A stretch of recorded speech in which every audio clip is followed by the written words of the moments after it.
छूटे वल्लभा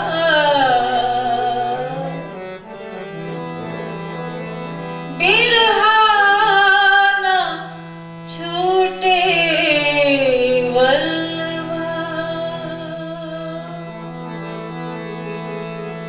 जो पड़े अनेक विघ्ना पिंड ना देखो ब्रह्म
प्रथम लागो दो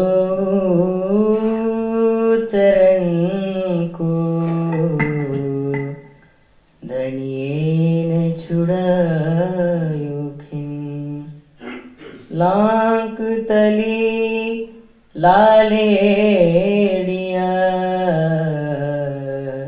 मेरे जीव के यही जीवन, मेरे जीव के यही जीवन। बोलो श्री प्राणनाथ प्यारे की जय। फिर यहाँ से पथलिया होए चली फुरसद, दिन दिन चढ़ते गए यही कसनी की हद, यही कसनी की हद। दिन 10-15 हुए।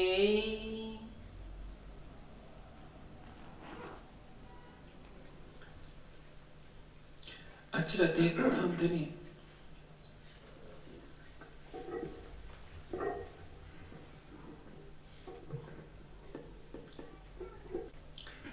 वर्णन करवा रहे हैं किस तरह से श्री देवचंद जी को दर्शन होता है श्याम जी के मंदिर में। देवचंद जी काढ़ा भी कर तो गए ही थे, भागवत की कथा श्रवण करके घर आते हैं और ये कसने की हद है, ये परीक्षा होती है। जैसे कोई जितने ही ऊंचे शिखर पर चढ़ना चाहता है, कदम कदम पर उसका परीक्षण होता है। ये परीक्षण परमात्मा की तरफ से नहीं होता। असफलताएं ही मनुष्य को सफलता की तरफ ले जाती है। परीक्षाओं की अग्नि में तपकर ही कोई सोना कुंदन के रूप में दृष्टिगोचर होता है। प्रकृति का सिद्धांत है, जब तक कोई व्यक्ति योग्यता को प्राप्त न कर ले उसको फल नहीं मिल सकता। सारे संसार के लिए एक आदर्श छोड़ना होता है हर पथ प्रदर्शक के साथ, क्योंकि उन्होंने जिन कसौटियों से अपने को गुजारा होता है, आने वाली पीढ़ी भी उन कसौटियों को सहने के लिए तैयार रहे। अब देवचंद जी घर आते हैं, काढ़े ने अपना रंग दिखाया, बुखार उतर गया। ऐसे करते करते 10-15 दिन बीत हो जाते हैं। कथा सुनते हैं कान, तहां आए दीदार दिया, तुमको मेरी पहचान। 10-15 दिन जैसे भागवत में कथा सुनते हुए हो जाते हैं। रथ जी प्रत्यक्ष रूप में आवेश स्वरूप से आकर के दर्शन देते हैं। कैसा स्वरूप है? वह किशोर अति सुंदर स्वरूप खेला जो वृंदावन। ये जो दूसरा चरण है ये बहुत विवादास्पद है। वास्तव में कोई विवाद नहीं है, जानबूझकर विवाद बनाया गया है। परम धाम का स्वरूप भी अति सुंदर किशोर स्वरूप है। अति सुंदर का तात्पर्य जहां सुंदरता की कोई सीमा ना हो। रास का स्वरूप भी अति सुंदर किशोर स्वरूप है, लेकिन दोनों में थोड़ा सा सूक्ष्म अंतर है। सारे समाज में ये बात प्रचलित है कि दर्शन किसने दिया? रास वाले ने दर्शन दिया। रास वाला कौन है, रास में इस समय कौन है, इस पर ध्यान देना होगा। रास ग्रंथ के अंदर स्पष्ट रूप से वर्णित किया गया है, रास खेल के आए घर, उम्मीदा न हुई पूर्ण, धाक मन में रही, तब श्यामा जी को धनिये, हुक्म ऐसो कियो सही। रास के जिस तन में अक्षरातीत का आवेश क्रीड़ा कर रहा था, परम धाम की आत्माओं को लेकर परम धाम अपने मूल तन में आया। अब वो इस समय रास बिहारी का तन नूरी तन मात्र है, वो अक्षरातीत का स्वरूप नहीं है। जब तक उस तन में अक्षरातीत का आवेश स्वरूप लीला नहीं कर रहा हो, उसको अक्षरातीत किसी भी स्थिति में नहीं माना जा सकता। कहा जाता है कि जो रास बिहारी है उन्होंने आकर के दर्शन दिया। रास बिहारी तभी भी रास के मंडल में लीला कर रहे हैं, वो क्यों आएंगे? प्रकट वाणी में स्पष्ट कहा है, पिया किए अति प्रसन्न, 3 बेर दिए दर्शन। पहली बार दर्शन कब होता है? तहां कच्छ की राह में महमदे दिया दीदार। मोहम्मद साहब की वेशभूषा में अक्षरातीत ने आकर के कच्छ जाते समय देवचंद जी को दर्शन दिया। इसलिए कहा है दई हाथ में तलवार श्रीराज।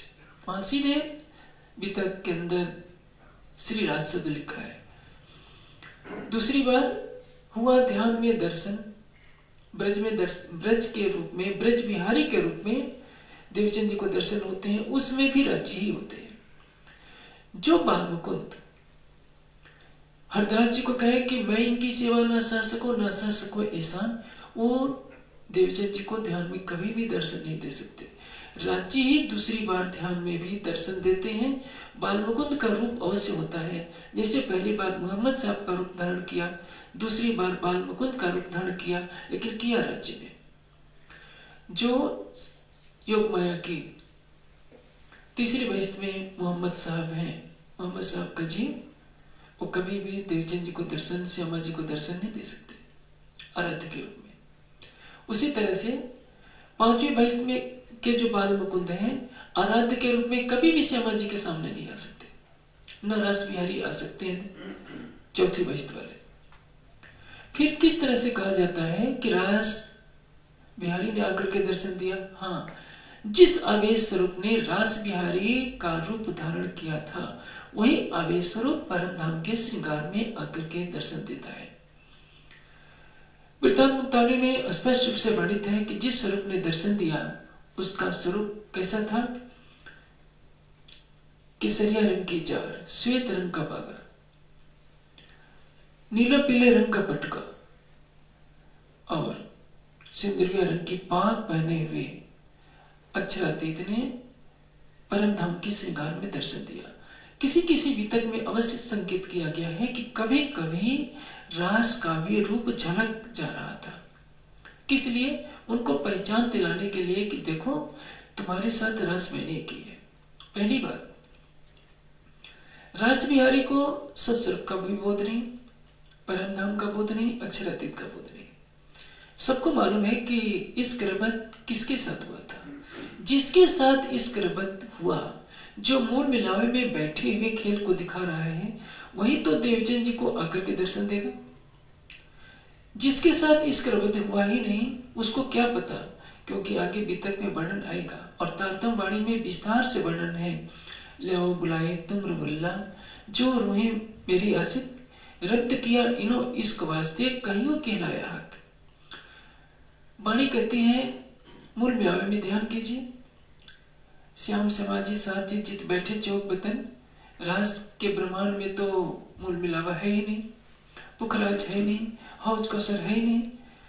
और अभी आप वितक में सुनेंगे, दर्शन देने के पश्चात देवचंद जी से कहते हैं राज्य कि देवचंद, इन नैनों से अब दोबारा मैं आपको दिखाई नहीं दूंगा, इससे जो कुछ पूछना है पूछ लीजिए। देवचंद जी कहते हैं कि धनी कहाँ जाओगे? अंदर तुम्हारे आकार में आए के बैठे हम, मैं तुम्हारे अंदर बैठूंगा। प्रश्न ये है कि रास बिहारी अंदर बैठ जाएंगे तो परम धाम का वर्णन कैसे करेंगे? जब बाल मुकुंद जी रास बिहारी से आगे का ज्ञान रखते ही नहीं, तो रास बिहारी भी सस्वरूप से आगे परम धाम का कोई ज्ञान नहीं रखते। अक्षर धाम में बैठे हुए अक्षर ब्रह्म को परम धाम की जिस लीला की खबर नहीं, उसको रास बिहारी भी नहीं जान सकते, ब्रज बिहारी भी नहीं जान सकते, कोई नहीं जान सकता। वो कौन है? जिसके साथ रब्त हुआ था, जो मूल मिलाप में बैठे बैठे परम धाम की आत्माओं को ब्रज रास और जागने का खेल दिखा रहा है। दो सुपन ए तीसरा दिखाया श्री प्राणनाथ। जो आत्माओं का प्रीतम है, प्राणवल्लभ है, जीवन का आधार है, वही अक्षरातीत श्रीराज जी देवचंद जी के सामने प्रकट होते हैं और वही कहते हैं, क्या तुमने मेरी पहचान की? देवचंद जी कहते हैं, धनी येता जानत है हम, धनी हमारे तुम। मैं केवल इतना जानता हूं कि आप मेरे प्रियतम हैं, इसके आगे मुझे कुछ मालूम नहीं। 40 साल की अवस्था हो गई है, 14 वर्ष निष्ठाबद्ध भागवत सुनते सुनते हो गया। यहाँ एक और भ्रांति फैलाई जाती है कि भागवत सुनने से तो देवचंद जी को दर्शन होता है। यदि भागवत के 14 वर्ष सुनने से दर्शन हो सकता है, तो भागवत के लिखने वाले को क्यों नहीं दर्शन हो जाते? और जो भागवत करते करते सारी जिंदगी गुजार देते हैं उनको क्यों नहीं हो जाते? जो भागवत सुनते सुनते सारा जीवन जिन्होंने गुजारा, कभी भी उन्होंने ये नहीं कहा कि हमने इन नैनों से अक्षरातीत को देखा। ये मन में संशय ये हो सकता है कि जैसे अभी यहाँ इतने सुंदर साथ बैठे हैं, एक ही व्यक्ति को राज्य दर्शन दे, औरों को दर्शन न दे, तो उनकी आवाज जब राज्य और देवचंद जी के बीच में बातें चल रही थी तो किसी ने और ने सुना या नहीं सुना? ये ब्रह्मलीला ऐसी होती है, राज्य जिसको दर्शन देते हैं केवल उसी को दिखाई पड़ेगा। कांजी भट्ट को कुछ पता नहीं चला, उनके कांजी भाई भी वहीं बैठे होंगे चर्चा में, उनको भी कुछ पता नहीं चला, और किसी को कुछ भी पता नहीं चल पाया कि देवचंद जी में और राज्य में क्या वार्ता हो रही है। जैसे योगेश्वर श्री कृष्ण जब अर्जुन को उपदेश दे रहे थे तो वहां तो इतनी सारी सेना खड़ी थी, 18 अक्षौणी सेना के बीच में उपदेश दे रहे हैं, भीष्म पितामह भी देख रहे हैं, द्रोणाचार्य भी देख रहे हैं, लेकिन कोई भी उस ज्ञान को ग्रहण नहीं कर सका। अब देवचंद जी को आवेश स्वरूप से दर्शन दे रहे हैं राज्य। कौन? स्वरूप खेला जो वृंदावन, अक्षरातीत के जिस आवेश स्वरूप ने वृंदावन में लीला की थी, वही अक्षरातीत अपने आवेश स्वरूप से परम धाम के पूर्ण श्रृंगार में दर्शन दे रहे हैं। परम धाम में राज्य के श्रृंगार में 5 हार हैं, रास के श्रृंगार में 4 हार है। और काफी वेशभूषा तो मिलती जुलती है। एक अंतर विशेष है कि परम धाम में बाल घुघराले हैं तो रास में बालों की चोटी गुथी हुई है। हाँ, दोनों अति सुंदर हैं। देवचंद जी बांके बिहारी की अर्धांगिनी अपने को मानते हैं। बालमुकुंद और बांके बिहारी से अपना रिश्ता जोड़ा है। वो सोचते हैं कि आखिर मैं राधा हूं, चाहे बालमुकुंद हो चाहे बांके बिहारी, क्या अंतर पड़ता है? क्योंकि अभी तारतम्य ज्ञान का प्रकाश नहीं है। बिना तारतम्य ज्ञान के ये कोई जान ही नहीं सकता था कि बालमुकुंद कौन है और बांके बिहारी कौन है। जैसे कि अभी बात चल रही थी, किसने दर्शन दिया? यदि रास बिहारी ने दर्शन दिया होता तो वाणी किसकी मानी जाएगी? रास बिहारी की। क्योंकि अभी मैंने कहा कि राज्य कहते हैं कि मैं तुम्हारे अंदर आकर के विराजमान होऊंगा, और वो रास बिहारी केवल रास लीला का वर्णन कर सकते हैं, परम धाम के 25 पक्षों का वर्णन नहीं कर सकते। रास बिहारी यदि बैठ जाएंगे तो देवचंद जी को रास मंडल तक का तो दृश्य दिखाई देगा, काल माया योग माया में रास तक का दृश्य देखेंगे, परम धाम का दर्शन नहीं होगा। और सबसे बड़ी जो बात है कि यदि रास वाला स्वरूप ही अंदर बैठा है तो फिर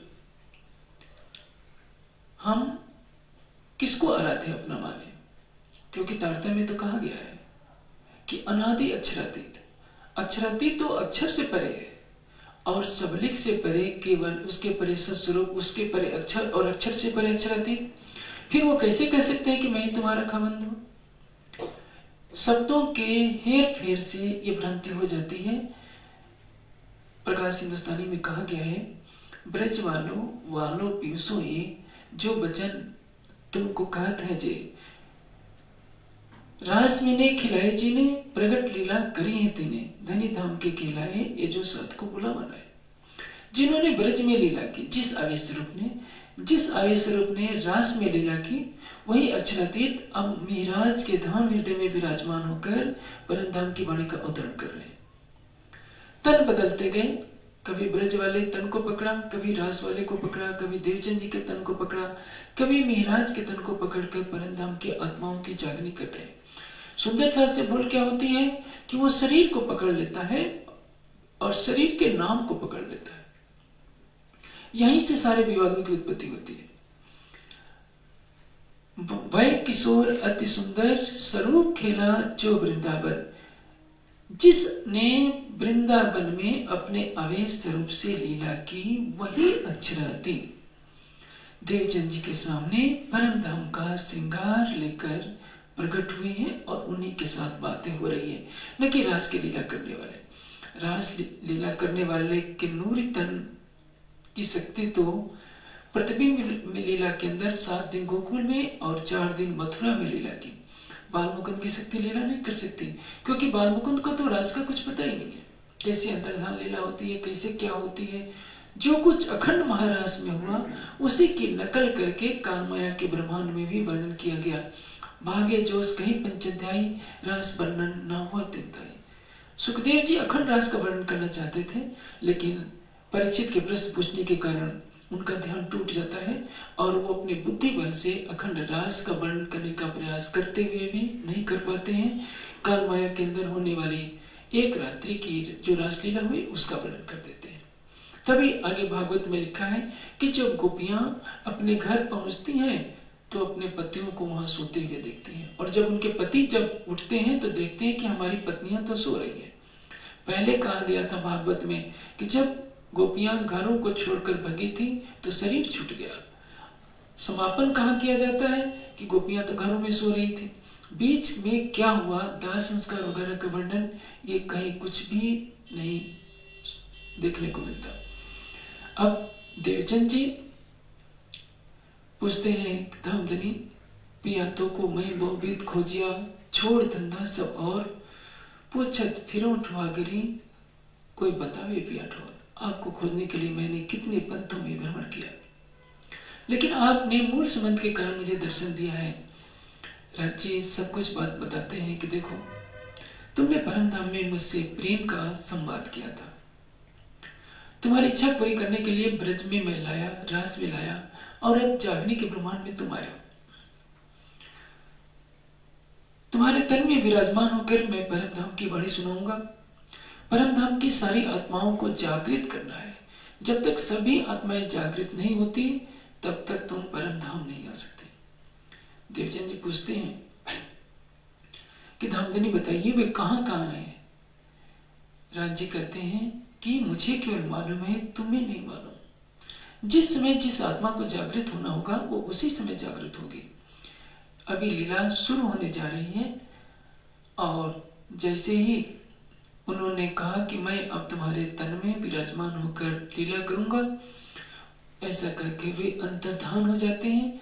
देवचंद जी के धाम हृदय में विराजमान होकर अपनी लीला शुरू कर देते हैं।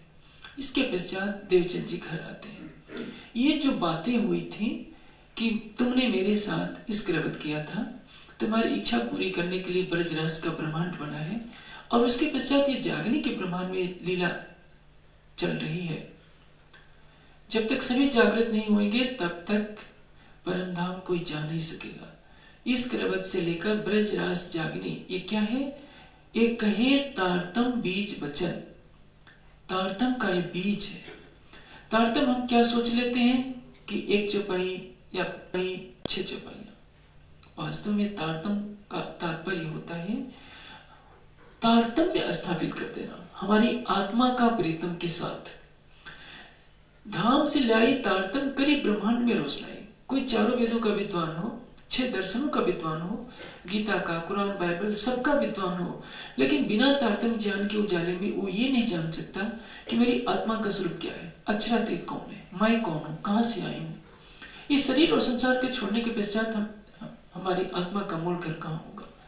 लेकिन तारतम ज्ञान के उजाले में देखते हैं तो लगता है कि ये तो क्षर का ब्रह्मांड है, इसके परे योग माया का ब्रह्मांड है, और उसके परे अक्षरातीत है। अक्षरातीत मेरी आत्मा का प्रीतम है, अति सुंदर किशोर स्वरूप है। इसलिए एक चौपाई में कह दिया, निराकार के पार थे 3 पार के भी पार। चारों वेदों के विद्वान से जाकर पूछिए कि निराकार के पार कौन है, नहीं बता सकता। कहां है अक्षरातीत? महिमा तो गा देगा, लेकिन अक्षरातीत कहां है, कैसा है, इसका उत्तर बिना तारतम ज्ञान के कोई भी दे नहीं सकता। संसार में अनेकों मनीषी हो चुके हैं, अब भी हैं, भविष्य में भी होते रहेंगे, लेकिन बिना तारतम ज्ञान के अध्यात्म के इन प्रश्नों का उत्तर अब तक नहीं कोई दे पाया था।